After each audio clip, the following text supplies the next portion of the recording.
Hyundai did it. They fixed the Santa Fe. I'll include a link to the Murdoch Hyundai and Linden's website in the description down below. They're providing us with this Santa Fe. I'll also include a link to my car buying guide. Let's get right into it.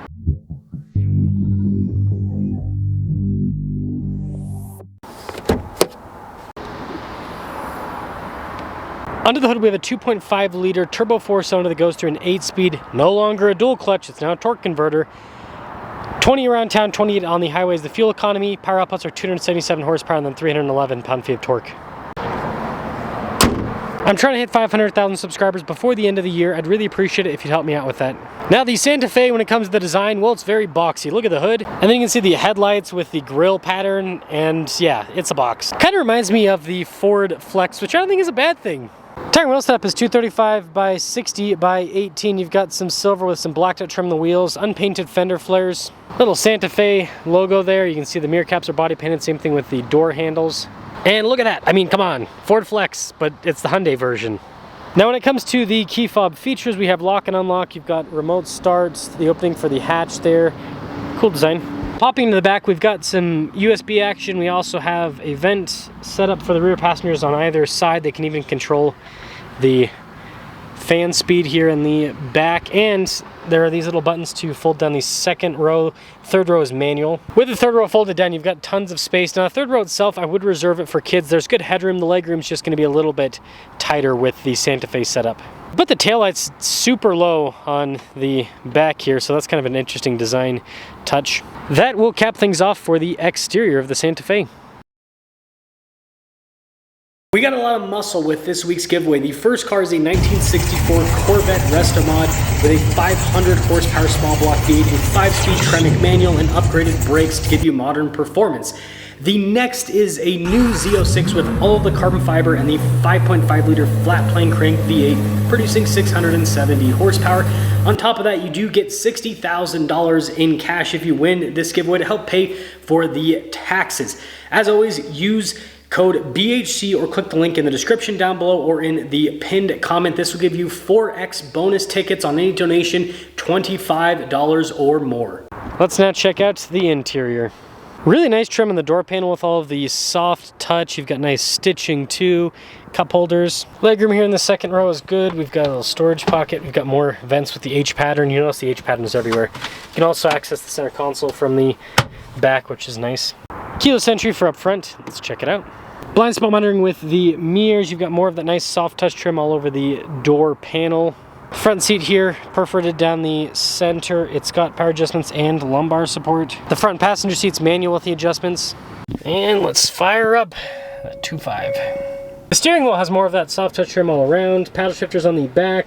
Practical controls on the front face, like your voice command, volume controls, phone controls. Cruise control there on the other side. It does have the lane centering function.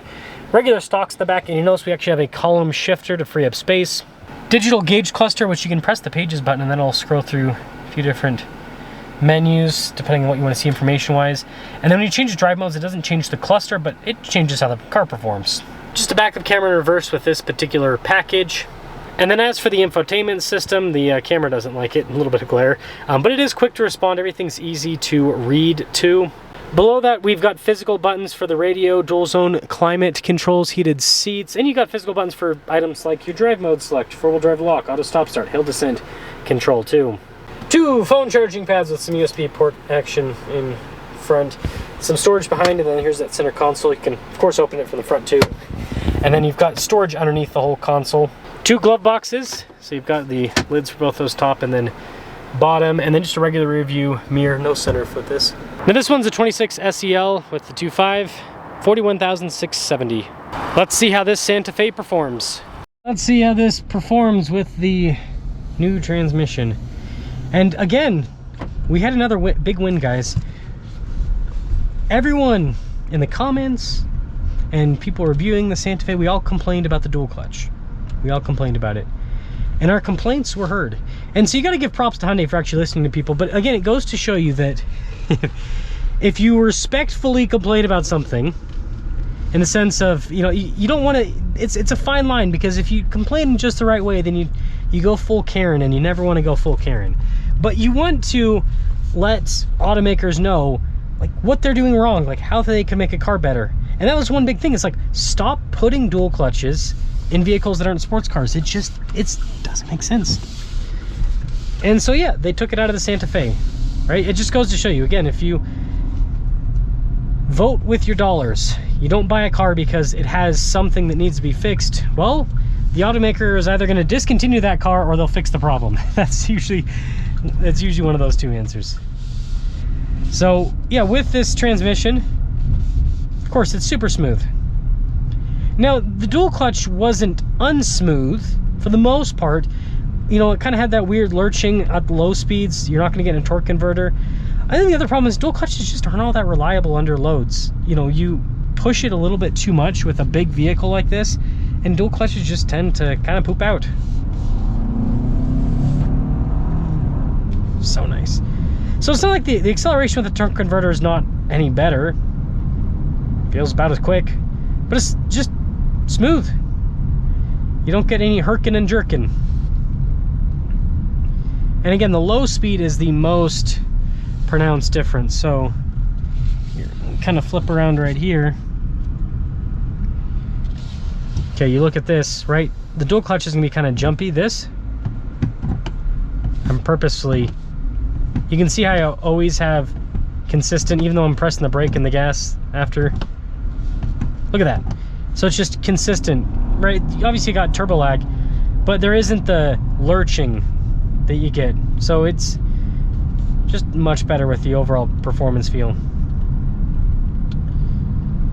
So in summary, I actually really like the new Santa Fe a lot now. I liked it kind of when it first came out. I was a little bit torn on the styling, but the new Palisade is so crazy over the top with the styling that this looks normal now.